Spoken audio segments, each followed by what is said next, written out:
boyebi na mboka na biso tant tolobelaka ba concert ebetamaka na diaspora totalaka ba artiste profane bawera bajibe mpiana bakofi olomide dernière personne abetaki salle mythique oyo monene eza fali ipupa mais tobosanaka bato baza na gospel baza na bapalmarès moko ezaki bato ebele baignoraka uta ndeti artiste na biso aza congolais NK Divine azobeta Accor Hotel Arena salle wana eza na 20 000 personnes azosigné yango le 13 juillet 2025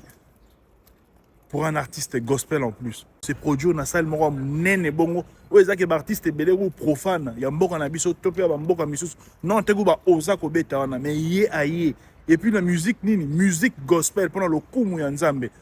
tala aza félicité so ezaki oza pena muto lingaka nzambe oza pena chrétien solo chrétienne ya solo et que aux en capacité te possibilité il y a concert wana na encourager aux gens à monter allez big up.